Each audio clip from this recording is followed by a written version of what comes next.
Welcome, everybody, to another episode of Needs Some Introduction. I'm your host, Victor, and in today's episode, we'll be breaking down the fifth episode of season 4, the final season of Succession, an episode called Kill List. After my episode breakdown, I'll be joined by Sona, my co-host, to discuss the episode in greater detail. Just a few show notes. Remember that we are also covering Yellow Jackets, more than halfway through that season, and expect to see some bonus episodes throughout the rest of this month and following month. Many interesting new titles to review, and I'll be providing some context here for Mrs. Davis, the ongoing Peacock science fiction AI series, the new adaptation of Fatal Attraction, the new miniseries adaptation of Dead Ringers, starring Rachel Weisz, and other television and theatrical releases through the end of April and through May. And then we'll have some new shows that we'll be covering starting in June, and I'll announce those later as we get closer to those start dates. So subscribe so you know when all those things become available, and recommend this to your friends and family any way you can to help us grow the show. Okay, so Kill List.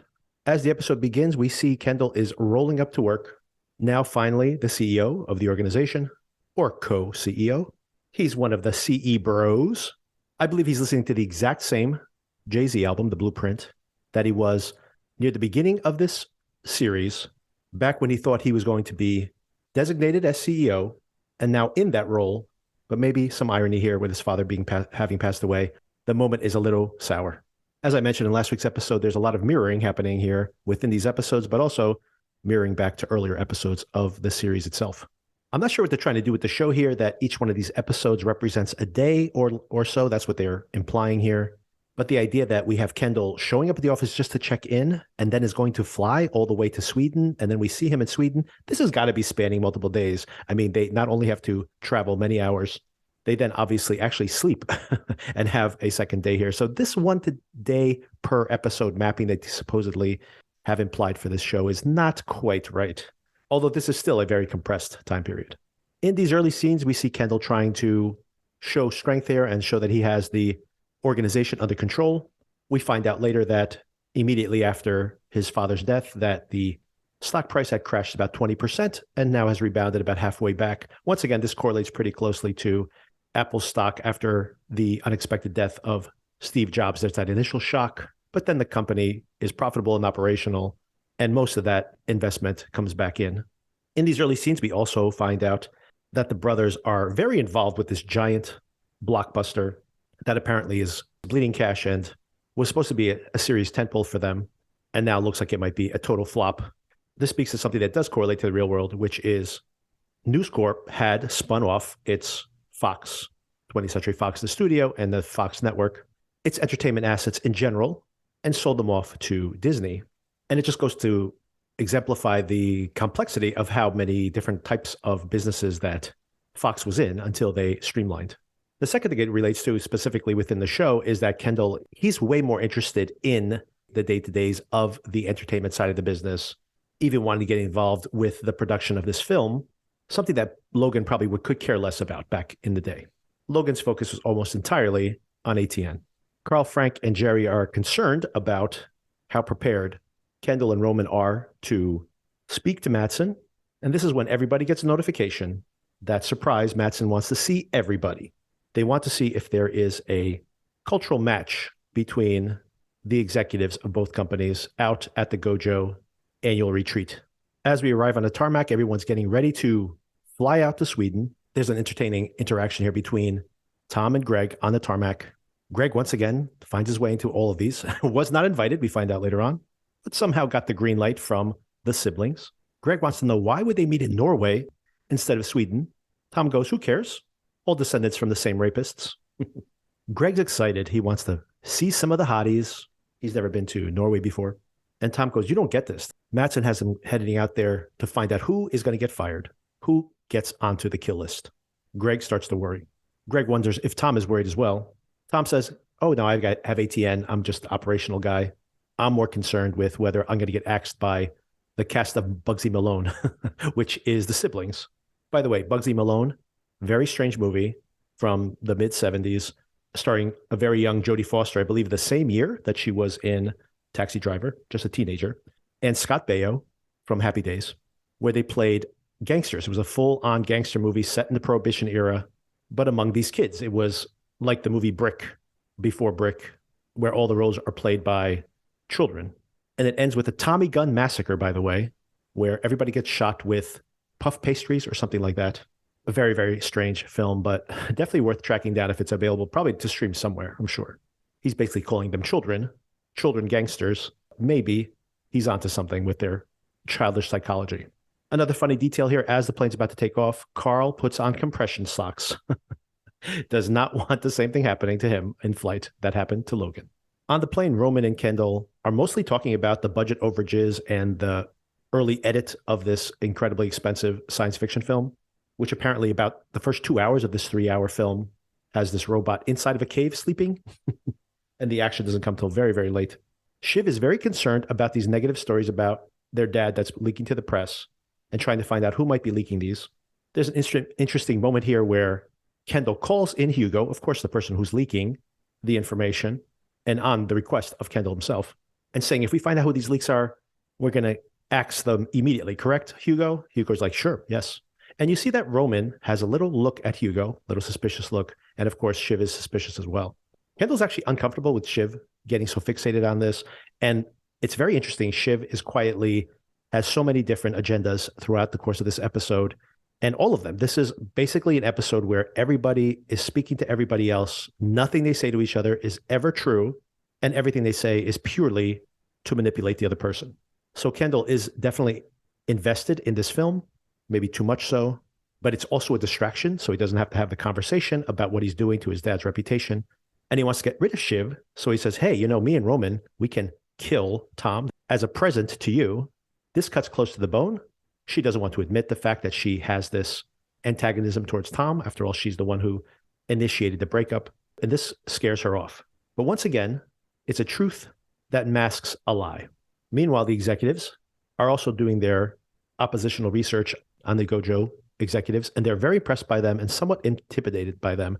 But Jerry, maybe proving that she is the right person to eventually take on the CEO role, is able to calm them down and marshal them back into being on point. Did you see? Their deputy of comms is a ski jumper, ex-Winter Olympian.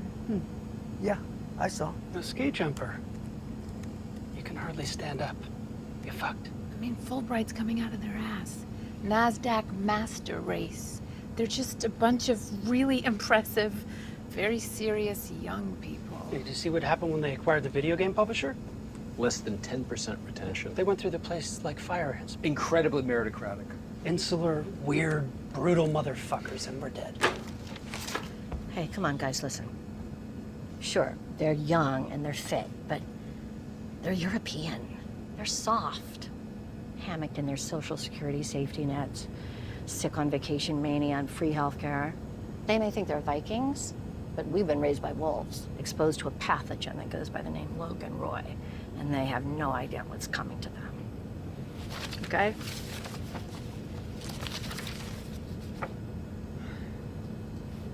We're snakes on a plane. I love Hugo calling them all snakes on a plane.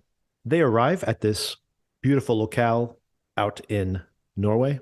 Shiv asks, what's the way to Chairman Matson's re-education camp? Roman and Kendall end up dorming next to each other in these elevated little cabins, little being the operative word. Roman calls Kendall, and Kendall wonders whether the size of the quarters is some kind of psychological game. I love Roman's comment here that when a bear shits in the wood, he uses one of these. As everybody takes the first of many gondola rides in this episode, Frank is worried how prepared the brothers are to do this negotiation. And this is very smart here. Make the stakes very clear to the audience. Just a smart writing move here. We see what the anchor point is. They want $144 million. Every $1 million over that is a huge win. Anything under that is unacceptable.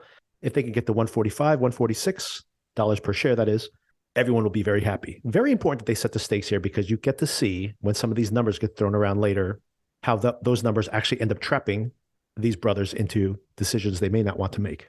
Everybody does momentarily seem to have their head on straight, and then the minutia of their lives keeps creeping in. Firstly, we have Connor calling up. He's freaking out. Marshall wants to put Logan in a kilt for his funeral. Connor's worried about this. He thinks it's going to hurt him in the polls. It'll make his dad look weak. They're just worried about the optics of Logan in a kilt, and he's still worried about getting his 1%. Connor wants carte blanche to make the decisions, and he doesn't want to hear anything from the siblings if he does. He gets the okay, and I guess we won't get the payoff to a lot of these things until next week. All the executives intersect intentionally at the brunch. As the Royco folks arrive, so does Madsen's Gojo team. Tom immediately tries to ingratiate himself, doing his usual schmoozy thing, which is so transparent. More and more so now that he has no true power. He feels like Greg pinwheeling around looking for any place to land. And he offers, if you're looking for any deadwood, come to me. Although initially Hugo was psyched out by this skier being in his comparable role, he now starts to think, hey, he blew it. He lost his opportunity to win that medal. Maybe he doesn't perform well under pressure. I also really find this entertaining that despite setting himself up as maybe having the upper hand here, he ends up getting humiliated by the fact that everybody just piles their food onto his plate, which makes him look like he's just greedily hoarding carbs at the brunch. And I do wonder if this is what gets him fired by the end. It certainly didn't help. Madsen is playing so many games here, and he obviously is much better at it and enjoys it so much more than Kendall, for example. And Roman maybe could have gone mano a mano with him, but is still just decimated by the death of his dad.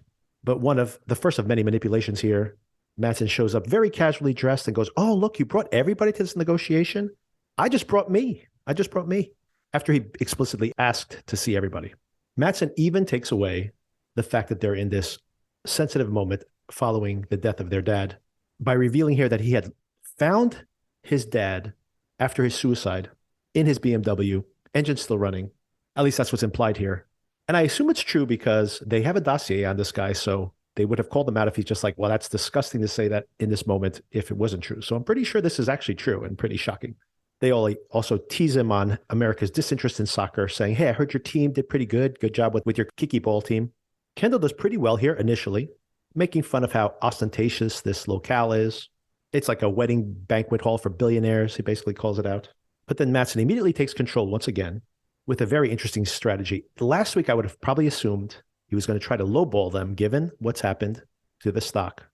But instead, he goes the other way. He makes them an offer. If presented to the board, there's no way anyone would turn this down. Once again, what's that anchor point price? 144. He offers them 187. They literally are speechless. But of course, he wants ATN as well. ATN has to get folded back in. And he immediately starts pressuring them. Hey, I want a counteroffer. What's your counter? The brothers at this moment are on opposite sides of this. Roman doesn't want to give up ATN. It's his dad's legacy. Kendall, maybe for a moment here at least, thinking, I could be out of this completely. I can make more money than I possibly could have imagined and be out of this thing finally. And also thinking, as the more business-minded of these two, there's no going back from this. If I present this to the board, they're going to say yes, and the story's over. Also interesting here that Madsen does try to get in their heads momentarily when he says, I'm going to buy everything for $1 single, making a joke, obviously, at that point, but then insulting them and saying that the asset is worth nothing without your dad, and then setting that expectation and then shocking them with that really high price. It's the rope-a-dope. They're punch drunk. They don't know what to say at this moment. And they need to take a breather, which is a smart thing to do. He tries to pressure them into saying yes right there in the moment, but they do take the pause. They need to run this by the boiled eggs, as Madsen referred to the old executives in the other room. The executives are very happy to hear this price. Once again, without any emotional attachment to this, everybody's getting way more money than they possibly could have imagined. And if you're worried about losing your status at ATN, go build something yourself, everybody. Not knowing how the negotiation went, by the way. This happens multiple times here, maybe the running joke of the whole episode. They're like, you guys did an incredible job. Your dad would be so proud of you. Look at the price you got. What an incredible job you've done. The brothers are walking through the woods. They need to run this all by Shiv.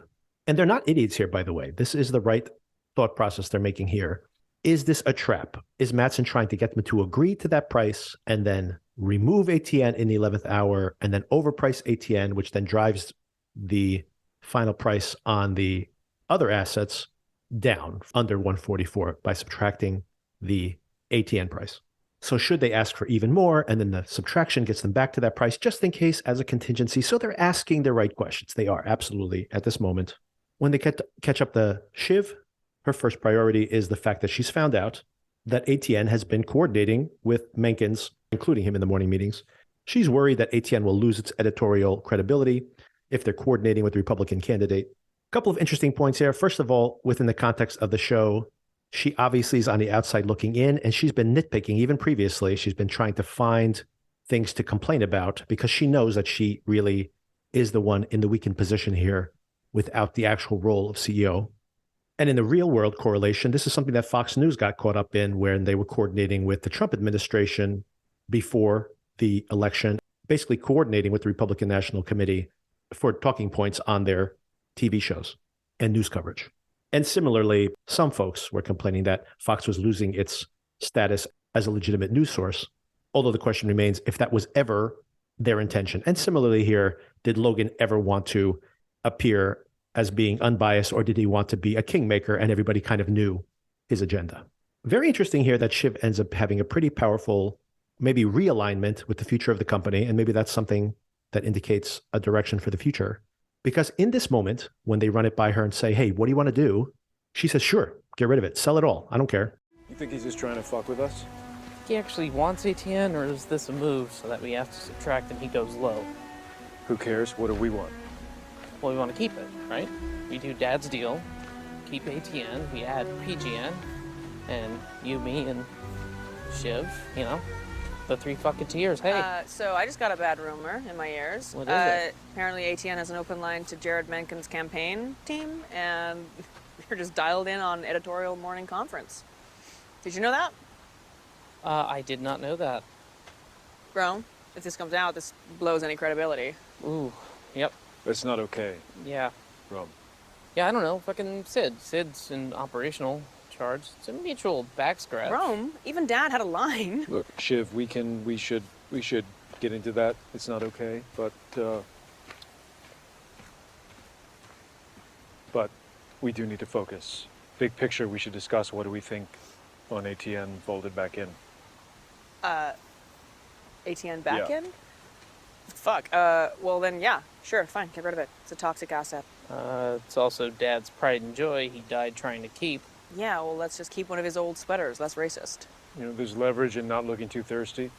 Yeah. He needs to know that if there's no deal, we're good, we survive, thrive. But do we? Like, can we? Well, Ken and I have been doing a pretty good job.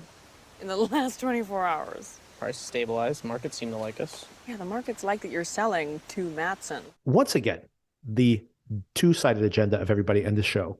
Shiv's decision-making here, she's on the outside looking in. She's taking everything overly personal. She also doesn't like, legitimately, this potentially fascist candidate may win the presidency. All these things are bothering her. If she can't be the CEO, if she can't run the business herself, something she probably still does want to some extent, she's probably more than happy to just walk away, take the money, and run. Meanwhile, as everybody's powwowing around the fire pits and mingling, there's all these conversations going, trying to figure out what is actually going on, how much of this is real, how much of it is negotiation. Tom has sent Greg out to schmooze among the youngsters and come back with any kind of rumors that might be able to be helpful. Tom offers up that the rumor is that when Matson hooks up, he puts in headphones and listens to podcasts and just lays back and lets his partner do all the work. First of all, this is a very well-known rumor about a very famous actor. I won't get into gossip here if you don't know who it is, but very, very famous actor. Tom thinks, well, how does that help me in any way? And he basically tells Greg that he's going in, he's going to make a move, but if he needs Greg to come in as a punching bag, he'll give him a sign. While Tom is trying to get into that inner circle, Greg goes and circles with the siblings. He's trying to give him a new name, the quad agenda, the family. He comes up with a bunch of these different names that he's trying to make them stick.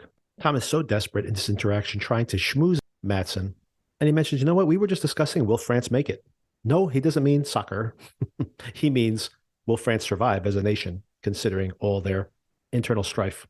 Tom, not up on his international political situation, but comes up with probably an earnest assessment of America's concern with France's fortunes. He basically says the U.S. doesn't give a fuck, probably true, and we have our own. We'll build another one if we need to. This is when he signals for Greg to come in. Greg gets brought into the conversation and actually says, you know what? He knows a little bit about this. He's not willing, actually, at this moment, importantly, I think, to put up with Tom's shit. This gets both of them mocked by Matson, and they start speaking in Swedish, mocking them twice over. He says, who is this guy anyway? Were you on my list? And they start making fun of them. Oh, do you think they're all related? Maybe everybody here is related. Kendall does take an affront to this, and Mattson apologizes, but says, hey, we're just passing the time until you come up with a counteroffer. Kendall goes, oh, you want to do this right now? Let's do it right now. He says, Dad's original deal was no ATN. So that stands. No ATN. We think you're going to mismanage it. You don't know what you're buying.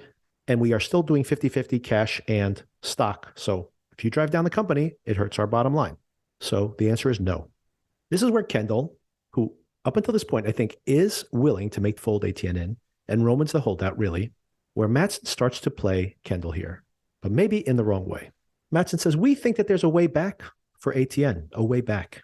Kendall starts to bristle. Oh, a way back for our hugely successful and influential news operation? Mattson says, I think there's a way we make this brand huge, not just geared at angry old people. There's a limit to the audience for angry old people. You make it gray, as he describes it, Bloomberg, cheap and huge. I do like all of Mattson's assessment here. Kendall saying, you don't know what you're buying. You don't understand how this thing works. He's like, I've watched it. Lots of yelling, lots of thick veins. Also, when Kendall was pushing back about, you don't know what you're buying. You don't know what this brand actually is. Mattson goes, oh yeah, I like your Volter deal. Remember Volter? Two critiques there of Kendall. One, that the Volter deal did not pay off. And two, that in buying Volter or trying to buy Volter, Kendall was making the same assessment. Didn't he say the exact same things at that point, that ATN was too focused on maintaining loyalty among this limited audience? And this is when things go from bad to worse. Kendall goes, we are a trusted brand. Mattson says, you're a parts shop. You have good parts and a bad brand. Honestly, we're concerned about the fit, about your vision. And with half our value coming in stock, 50-50 split, we stand to lose a lot of value if you screw it up. So Nope. It's complicated. It's not complicated. I've seen it. It's a lot of yelling. Small men, big veins. Fat wallets. Sure, but long term, I don't think news for angry old people works. I don't. I would fold it in. Fat pipe that shit. Make it more Bloomberg gray. You know? Simple, cheap, huge. IKEA'd to fuck. Dude, I gotta say, I think maybe you don't understand what you're buying. Oh. And maybe that's why there's a disconnect here on value. Sure, lecture me, Volter guy. Hey, took a big swing. If you look at experiences, you look at the high ceiling on parks, cruises, IP turboed residential from a trusted brand. Did you call it a trusted brand? Yeah. Yeah. No. It's a parts shop. Good parts, yes. Bad brand. Gotta say, I just think fundamentally you're wrong.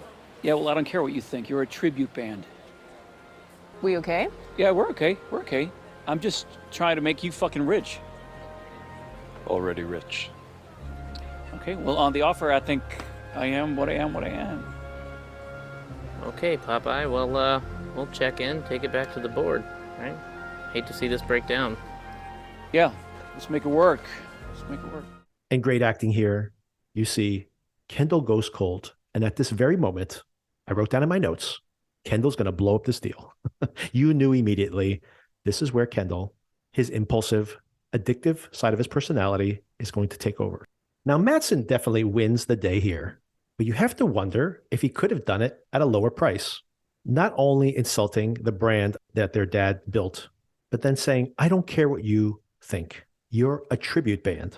And then trying to simplify it all, saying, hey, look, I'm just trying to make you guys rich. And Kendall's response here, so great. Already rich. Absolutely true. We've said this multiple times during our recaps here. It's a fundamental aspect that this is all funny money. When you're already this rich, what is the point of any of this? And maybe it's just the game that ever matters. Shiv, who's been observing all of this, immediately can feel the temperature change within Kendall. They start to feel like this deal is at risk. They take a break. Everybody decides to sauna. I like Frank describing this as Peking duck hanging in the window.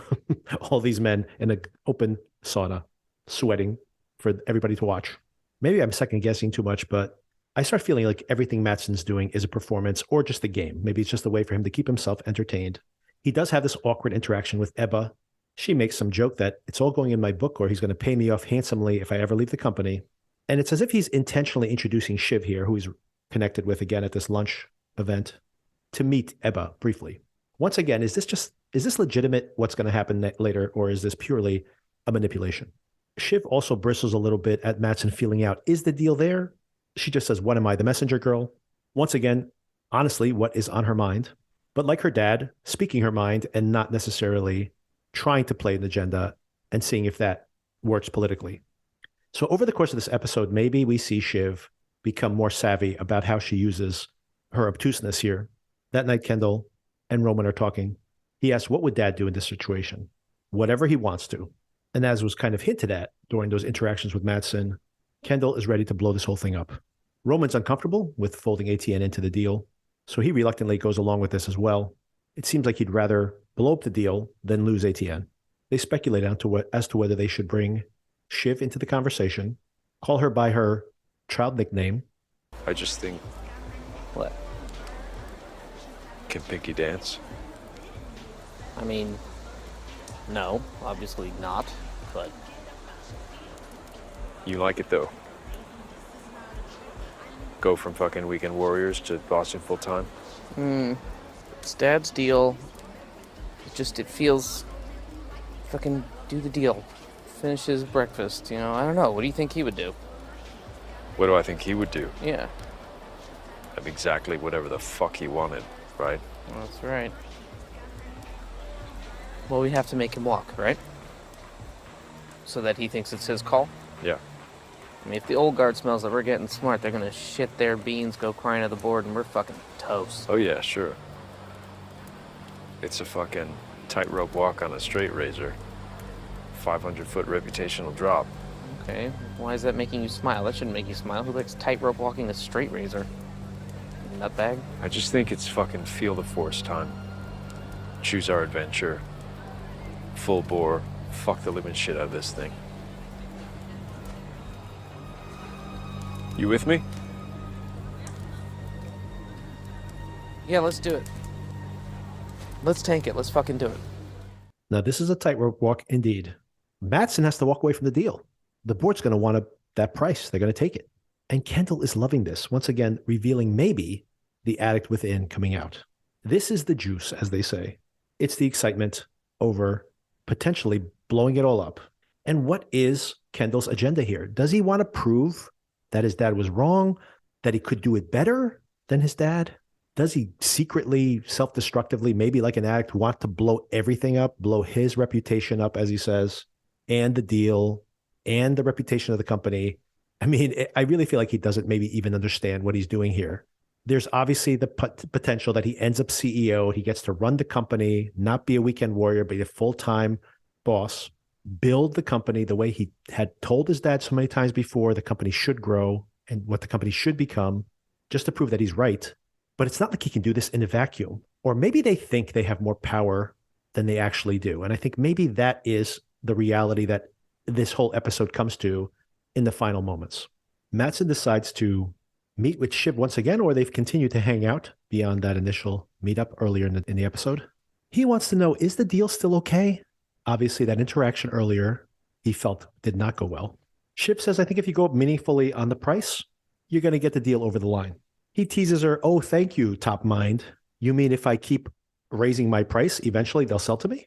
Now, once again, I think I might be overreading things, possibly, but I do continue to think that Matsson is just making a giant game out of this because he comes up with this story saying that he'd had an affair with Eva, had started to harass her by sending large blocks of his blood, and he's asking Shiv, how do I get out of this situation? And once again, I think this is all a test. He wants to see the executives there decide who makes the kill list, who does not. And he's feeling Shiv out here. And I don't honestly take him at face value here, that he has continued to send her these bricks of frozen blood. And he's like, I just deny the whole thing if it comes out in the public, right? Shiv says, I don't know, considering she has all this blood product of yours. It would be a little hard to deny it at this point. And he gives her some sound advice. You should, if you needed to, reach out to Jerry. She's good at these type of things. You could do a catch and kill on the story itself, pay her off. Do not fire her. Absolutely do not fire her. So once again, is he looking at Shiv as being potentially a good ally here long term? But of course, in this moment, against her brothers. And once again, I wonder if he's testing. I'm sure they all have dossiers on each other. Are there rumors that she might be pregnant? And here he is offering her Coke, which she does not take after fidgeting with it, and nurses a drink which he barely touches or barely drinks, if she drinks at all. So once again, I'm very confused in a positive way. Is this all an act to feel out Shiv and feel out the executives based on her answers? And then feeling out the brothers, does he get a sense that she's had this conversation with them? Is she trustworthy, or has she communicated any of this to them? Or, I honestly thought at this moment, is he trying to blow up the deal? Why would you, about to make this purchase, reveal all this information to Shiv? It doesn't help your case to know that you have potentially a harassment case on your hands. I honestly think it's all those things at the same time. This is all Mattson just being a chaos agent and seeing how it feels. He's just feeling out the deal. How does this feel after each one of these antagonisms that he performs? He compliments her, saying that, I like you. You're like your dad. She takes all that in, obviously, all the problems she had with her dad. It's a very important moment here in the show, I think, because it shows her duality. She hated her dad. She loved her dad. She aspired to be like him. She's afraid that she's like him. Kendall and Roman roll out Operation Blow Up the Deal. They tell Greg he's going to leak information about the bad blood that's going on, bad chemistry at the retreat, and plan to show a preview, a rough cut of the terrible 3-hour sleeping robot movie. But to the executives, they seem confident about making the deal. Kendall and Roman meet with the executives, the other executives. They're worried about their messaging, but 146 for the business without ATN, the original deal, or some crazy premium if they want to fold in ATN. They seem relatively comfortable with this. And Roman and Kendall head up on that gondola one more time to the top of the mountain for our next negotiation scene. Before then, we have this really interesting interaction between Shiv and Tom. What are you doing? What are you telling me? What are you telling me? I'm helping you, Tom. This is why people don't take you seriously, because your shoes are so fucking white. Ow! Your earlobes are thick and chewy. What the fuck? Yeah, like barnacle meat. How was your little chat with Lucas? It was good. Yeah? I mean, he's boring, but he's very conventionally attractive. He's broad. I used to think you were broad, but you're, compared to him, you're wiry. A few funny things here. One, Tom's need to impress, very concerned about his perfect white sneakers. Shiv's very immature reaction to try to scuff up her sneakers and his reaction to immediately protect them. And then flicking her earlobes. They're too meaty. This is all like playground stuff. And we see that Tom is actually jealous of her meetup with Lucas Mattson the night before. And she insults him, saying, he's much broader than you are. I thought you were broad, but you seem wiry in comparison to him.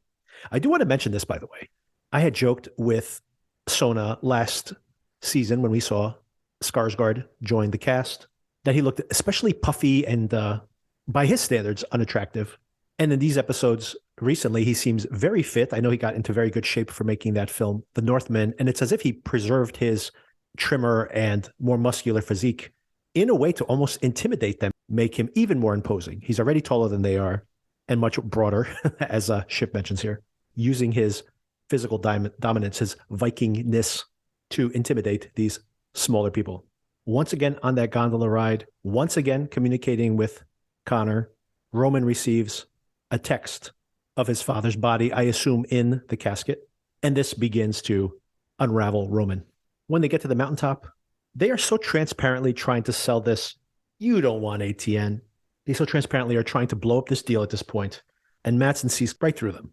He calls them, what are you, Scooby-Doo? Like, how immature are you? You think I can't see through this? This showing me the rough cut of the movie, talking about all the problems you have with the cruise lines and all the logistics of the company. And he's saying, we need this deal done immediately. And Kendall's being like, yeah, immediately, but slow. But, slow. He's like, you don't think I see what you're doing here? And speaking of mirroring scenes here, we have Mattson again urinating in front of them, recalling that scene all the way back in season 3, I guess it was now, where Roman and Mattson bonded by the urinals. And what finally sets off Roman, first he calls his dad a prick. Not sure his dad would take offense to that, by the way, but Rome does. He says, your dad would be ashamed of you. Do I need to go around you? Do I need to talk to the olds? And he walks past them to urinate against some rocks. And this, of course, recalls Roman's first day meeting him by the urinals, that conversation they had by the urinals when they first bonded. And Rome cannot contain this anymore. His frustration with the situation, his upset over the passing of his dad. It turns out he had not pre-grieved at all. Hey, I was just thinking, do you remember when you asked when my dad was gonna die? Yeah, that was a joke, Roman. You really couldn't push this a week, could you? You just couldn't, like, there was no part of you that could just be like, hey, let's reschedule and move this because, you know, their dad just died and, you know. I mean, my sister's kind of, she's fucked up about it and my brother's a mess and I'm gone. I'm dead. It's over for me. It's okay. It's fine. But you just drag us out here, you inhuman fucking dog man, you. Crazy. Easy, brother. You fucking killed him too. You're the one who did it. You did. You drained the life out of him. You dragged this thing out for 6 fucking months and then you bring us out here now. You couldn't wait like a few days. You actually couldn't do that for us. No idea, huh? God. Yeah, shut the fuck up, man. We're not selling to you, okay? We're not doing that. We are gonna grind you down, man. We are sanding the gears. Every email's gonna take like 6 months. We're all gonna spend hundreds of millions of dollars, and in the end, you're gonna get fucking bored and move on. It's not happening, okay? Really? Yeah. Yeah, I fucking hate you. And if you tell the board I said any of this, I'm just gonna say it was a negotiating tactic. And you know what? Maybe it is, but it's not. So fuck you. Oh, wait. You just fucked yourself. Did I? Good. Really? Yeah. Good. Did you hear what? Did you hear what little brother what I said? here? Did you hear it? Was that clear? Yeah.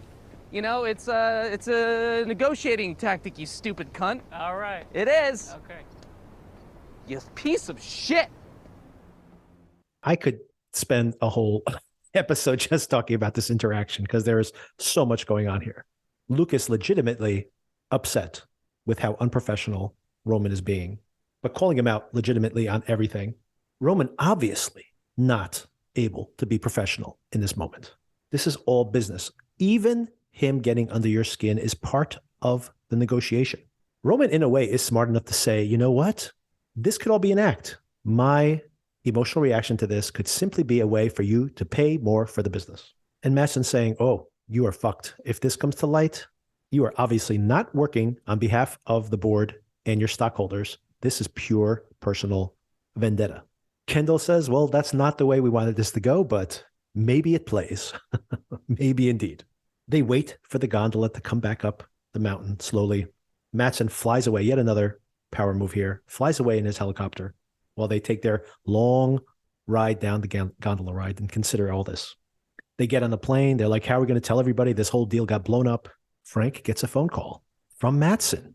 It worked, boys. You guys are incredible. 192. Holy cow. You guys did a great job. Your dad would be so proud. What an incredible turn of events. Shiv's obvious advice to him before is all he needed to do. Give him enough money. The brothers will be completely on the outside looking in. The brothers are miserable. Shiv goes to see Tom, messes it with him a little bit more. She goes, this is painful, Tom, but I'm going to have a conversation with you.